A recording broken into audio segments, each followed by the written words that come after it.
mak saya mungkin masa tu memang tak bagi. Saya rasa saya takkan berada di hadapan anda semua. Hari 3 malam. Ingat, hari 3 malam saya tak mandi. Kenapa? Kerana mentor-mentor daripada neraka itu. Tapi saya ingat macam program-program kat sekolah yang lain, program camping yang lain, kalau hujan kita stop aktiviti. Tapi tak, Abang Zam tak nak stop. Dia tukar aktiviti tu. Apa yang kita boleh buat? Kita kena berfikir, kita kena brainstorm waktu tengah malam, waktu hujan, yang sepatutnya kita tidur kat rumah atau sekilau.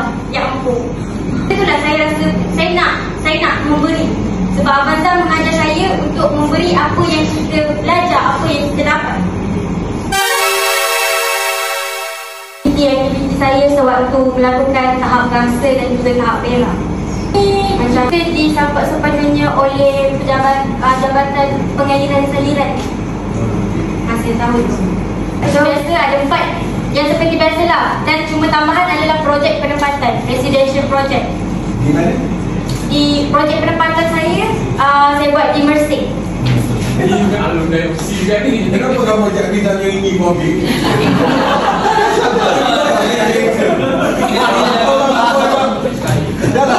Dia sabotaj aku. Dah slide aku tengok lagi. Kenapa saya pilih gambar ni? Abang patut tengok dekat Facebook pada zaman 2017-2018, di mana zaman kejatuhan saya, muka saya belum blow up lagi, dia post. Dan saya gunakan gambar tu di Universiti Pendidikan Sultan Idris. Jadi saya punya lecturer pun tengok muka saya masa saya budak-budak. Microsoft PowerPoint, Microsoft Word dan juga Microsoft Excel, di mana kita memang tak didedahkan pun dengan Microsoft Excel tu. Tapi kat sinilah saya belajar, waktu tahap emas ni lah saya belajar cara nak gunakan Microsoft Excel tu. Dan last kali tambahan adalah projek penempatan di pantai-pantai di area Mersing. So saya tak pernah pergi Mersing masa tu. Tapi okey, kat sini saya belajar cara nak guna Google Maps. Saya pernah bawa saya punya Encik Al-Nizam tiba-tiba kat kubur, tiba-tiba kat sungai. So benda tu yang saya guna. So sekarang saya dah pro. Saya menjadi facilitator untuk sukarelawan cinta alam sekitar. Ni dekat, ingat saya dekat Ulu Jeram Jemestang. 2 hari 1 malam. Budak-budak peserta ni semua adalah tahap gangsa dan tahap gangsa 2 hari. Kan yang menjadikan mengapa saya memilih jurusan yang sekarang, iaitu ISMP Bimbingan dan Kaunseling. Kat sini siapa founder dia? Founder? Siapa sebutan punya? Okey, founder dia ni adalah Encik Al-Nizam. Kenapa? Dari surga. Jadi neraka. Tidak dari syurga. Sebab apa? Saya adalah penerus legasi daripada Encik Al-Nizam, di mana dia dah memulakan projek sukarelawan untuk UPSR pada tahun, saya mengambil UPSR pada tahun 2015. Dia mulakan yang pertama. Tapi tak, ada betul lagi. Ada sebelum tu lagi. Ada sebelum tu lagi. Tapi disebabkan benda tu lah, saya rasa saya nak memberi. Sebab Abang Zam mengajar saya untuk memberi apa yang kita belajar, apa yang kita dapat. Sebab terlalu banyak dengan gadget. Oh, ya betul. Dia kurang react terhadap beberapa perkara. Ni saya nak cerita, yang ni paling seronok saya rasa untuk saya kongsikan. Ni adalah pengalaman saya masa tu kat Sukarelawan SK Bandar Putra. Saya boleh ingat nama budak ni. Nama pelajar ni adalah Akmal. Dia merupakan pelajar tahun 6 yang akan ambil UPSR, tetapi dia mengidap autism. Bayangkan, saya masa tu tingkatan 4. Tingkatan 4, saya tak ada knowledge untuk dan saya tak didedahkan dengan autism. Tiba-tiba saya menyahut cabaran Abang Zam untuk ajar satu-satunya budak autism, pelajar autism kat situ. Jadi saya belajar untuk lebih bersabar, dan saya tahu macam dalam dunia ni ada lagi yang kita perlu ambil tahu. Dia tak kekurangan apa pun, sebab dia pandai. Cumanya satu, lack of focus. Suatu program sukarelawan, lagi-lagi dekat sekolah ni, kita jangan pilih-pilih bulu lah orang kata. Kita just layan semua orang sama rata. Sebab semua orang tu berhak mendapatkan apa yang orang lain dapat. Dia melibatkan 4 buah negara. Malaysia, Indonesia, Filipina dan Thailand. Ini adalah penghujung tahun, bukan penghujung, Februari 2020. Inilah kira last program saya bersama dengan untuk buat tahap emas ni. Kat sini ni adalah daripada delegasi Thailand. Kita tak dapat daripada delegasi Filipina sebab masa tu Filipina dah lockdown. Bukan orang senang untuk keluar daripada zona yang selesa. Tapi tiba-tiba saya dapat didedahkan dengan perkara ni. Jadi saya rasa benda tu pengalaman yang tak semua orang dapat. Dan saya sangat berterima kasih dengan Cik Amizam dan juga masa tu pengetua saya sebab melakukan program ni. Soalan, apa je yang saya belajar masa Microsoft Office? Yang pertama saya belajar adalah cara penggunaan Microsoft Word. Siapa yang akan tap-tap je banyak-banyak kali, enter banyak kali kan? Sedangkan kita ada cara yang mudah. Kat situ saya belajar cara nak alignmentkan kertas, cara nak susun dia punya font tu supaya cantik dan jangan gunakan font yang buruk. Yang siapa yang boleh bagi tahu saya resume yang tepat tu macam mana? Tak ada.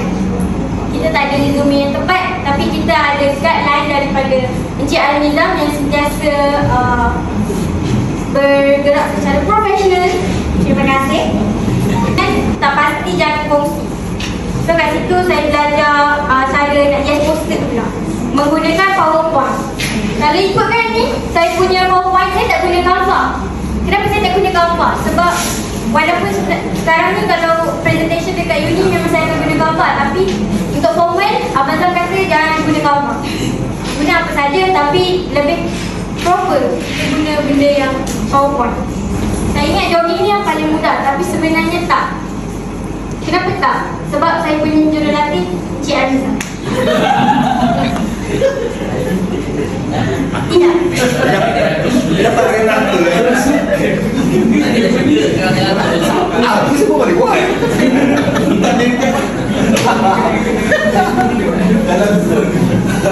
Tapi disebabkan saya didedahkan dengan pengetahuan jogging, cara jogging yang betul dan juga pemilihan kasut, saya yang tak pernah nak join marathon ni adalah marathon pertama saya, pemasaran. Ini adalah yang pertama. Dan sekarang saya rasa saya tak tahu nak stop sebab saya masih ketagih dengan marathon. Dan saya masih ketagih untuk join semua yang ada. Semua larian. Itu sangat menyusahkan aku lah. Kenapa aku ambil ni? Tapi aku tetap siapkan juga. Sebab banyak sangat datangkan manfaat untuk saya sepanjang saya nak menjadi manusia. Sebenarnya bagi saya buat emas ni, dia dapat memanusiakan saya.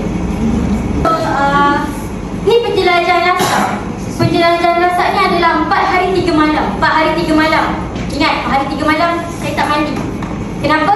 Kerana mentor-mentor daripada neraka itu. Tak mandi. Tak ada masalah. Tapi daripada sini saya belajar erti bersyukur. Sebab apa tak mandi? Sebab tak ada air yang bersih. Bayangkan orang boleh gali tanah. Seumur hidup aku tak pernah lah tengok orang gali tanah. Tiba-tiba ada yang gali tanah nak cari air, mata air. Jumpa pula. Jumpa. Boleh minum. Sedap juga. Jadi ni adalah yang kali pertama saya menerima buku tahap emas. Masa saya masih menggunakan yang manual lah. Nampak hari pertama kita orang dah buat logo dan kita orang dipaksa untuk berendam dekat dalam, saya tak tahulah air apa, air kolam yang sangat masih segar ingatan lah dia punya bau. Dan hari kedua, saya tak ingat hari kedua atau hari ketiga, tapi hari di mana kita cari lokan dengan siput sedut. Ni kat Taman Lokan Melaka. Ni first time lah saya join camp yang agak jauh daripada tempat kebiasaannya. Dan memang daripada sama camp 9 ni saya keluar daripada zona kenyamanan saya. Dan yang paling saya rasa lebih mencabar, yang Allah bagi ujian untuk saya ialah sepanjang 3 malam saya kat sana, saya dipaksa mandi hujan. Bukanlah, memang hujan lah, masa tu hujan yang selebat-lebatnya. Tapi saya ingat macam program-program kat sekolah yang lain, program camping yang lain, kalau hujan kita stop aktiviti. Tapi tak, Abang Zam tak nak stop. Dia tukar aktiviti tu. Apa yang kita boleh buat? Kita kena berfikir, kita kena brainstorm waktu tengah malam, waktu hujan, yang sepatutnya kita tidur kat rumah atau setilam yang empuk.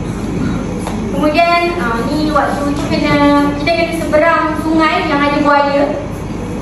Kat sini saya belajar juga kalau ada buaya macam mana kan, dia punya bau air pun dah lain. Buaya? Tapi kalau ikan darat? Tak boleh cakap apa. Okay, ni kat sini pengurusan masa dia kena cakap. Sebab kat sini pengurusan masa dia kena cakap. Sebab makanan tidak disediakan. Hanya 2 kali sahaja Abang Zam sediakan makanan untuk peserta dia. Sebab tu saya cakap, kenapa daripada sana? 2 kali sahaja. Dan yang lain-lain tu adalah kita sendiri sebagai peserta untuk siapkan makanan kita. Untuk siapkan makanan kita. Jadi kat sini saya rasa aku kena cepat sebab aku kena makan. Sebab daripada tadi saya dapat banyak soalan daripada projek penempatan ni. Betul tak? Betul. Ini gambar saya. Masa ni gemuk. Screen dia. Okey, nama projek penempatan saya adalah Sukarelawan Alam Sekitar Masa Hadapan Ekosistem. Itu nama dia. Tapi nama dia yang lain adalah Merindiki Mersing. Dia memang kena macam tu aja. Ada kaya. Terpulang lah. Tak nama projek buai ke. Ya. Kemudian dia dibahagikan kepada 2 kumpulan. Dalam satu projek penempatan boleh buat beberapa kumpulan. Ni ada kumpulan A dengan kumpulan B. Sebab kalau kita orang gabung, tak boleh dalam bilangan projek penempatan tu dia dah melebihi. Jadi Abang Zam buat. Dia dah faham. Jadi Abang Zam asingkan, jadikan dalam kumpulan A ada 4 orang, kumpulan B ada 3 orang. Jadi semua orang boleh pergi. Bukan dia pergi bawa semua sekali 7 dalam satu kumpulan. Itu tak boleh. Itu silap. Pandai juga. Okay, layak jadi kongsi. Tak, ada jarak ke? Sebenarnya saya rasa tak ada jarak kan Abang Zam? Tak ada jarak dah untuk projek penempatan. Asalkan kita buat dekat komuniti tu selamat dan kita boleh yang asing bagi kita. Yang asing lah bagi kita. Masa ni saya buat kat Mersing. Nampak? Masa ni kat Mersing, dia kira 201 km. Mengambil masa 2 jam 47 minit. 2 jam 47 minit. Dan kalau Google Map yang cakap, tapi sebabkan saya sebagai pemandu arah, maka menjadi 3 jam lebih-lebih. Perempuan kan? Tapi sekarang saya dah pandai. Jangan risau. Alah. Okey, kan tadi saya seorang je perempuan. Jadi kita orang dah pasang kemah. Dan kemah saya seorang je perempuan. And kat situlah tempat untuk kita letak barang-barang. Jadi sebenarnya kemah saya tu adalah kemah stor. Tak apa, dia menjadikan saya lebih kuat sebagai wanita. Okey, kita ada apa yang saya buat sewaktu melindungi Mersing ni? Okey, yang pertama adalah soal selidik. Kita orang jalankan kajian soal selidik. Ni ada gambar sewaktu saya menyoal beberapa soalan lah kepada ni secara Google Form. Kemudian kita akan ambil gambar dengan pengunjung. Dan yang ketiga, sebab waktu tu masih lagi di era pandemik, di akhir-akhir pandemik tu, kita memberikan face mask secara percuma. Dalam masa kita membuat kajian, kita juga tidak lupa untuk jadi kat sini ada Encik Aduka, iaitu aktivis sukarelawan yang berada di Mersing, yang mengajar kita orang pasal pantai, yang menunjuk ajar pasal pantai, pasal jenis-jenis sampah yang ada. Okey, ni pun masak sendiri untuk jimat kos. Nanti kalau ada peserta tahap emas yang manja-manja tu, jangan nak manjakan sangat sebab takkan jadi orang. Biar je dia masak sendiri, biar je dia uruskan sendiri. Masa projek penempatan ni, saya belajar untuk buat kertas kerja. Saya belajar buat kertas kerja, saya belajar buat surat jemputan. Kat situ saya dapat tengok. Dan apa yang saya belajar tu, saya gunakan sehingga kini. Okey, dan berbalik kepada projek penempatan, skop utama dia adalah untuk vlogging. Vlogging ni kadang-kadang kita orang buat vlogging, berjogging sambil kita kutip-kutip sampah. Sebab tu bila dah penat. Tapi bila selalunya kita memang akan kutip sampah lah.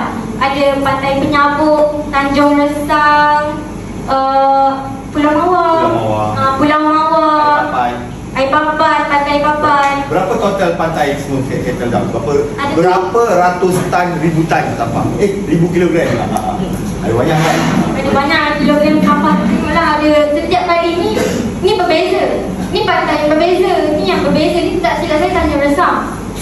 So setiap daripada sampah-sampah tu kita tahulah, oh kalau daripada tempat ni kawasan nelayan buang sampah. Sebab kita tengok sampah-sampah tu daripada mana kan. So kita tak pergi saja-saja. Projek penempatan ni yang saya belajar, kita tak pergi saja-saja. Sebab kita kena analisis tempat tu macam mana. Abang Sam takkan mudah-mudah untuk tauliahkan saya mas. Walaupun saya dah mengambil masa selama 3 tahun untuk buat mas, dia masih menyukarkan saya. Saya bukan terpaksa.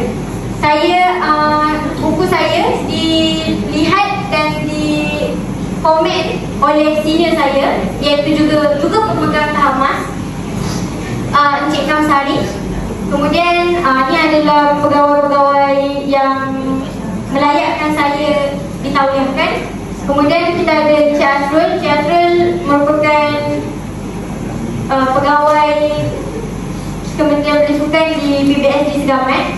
Kemudian saya sendiri pergi ke pejabat rakam muda di Putrajaya untuk menghantar saya punya file di hadapan Puan Citi.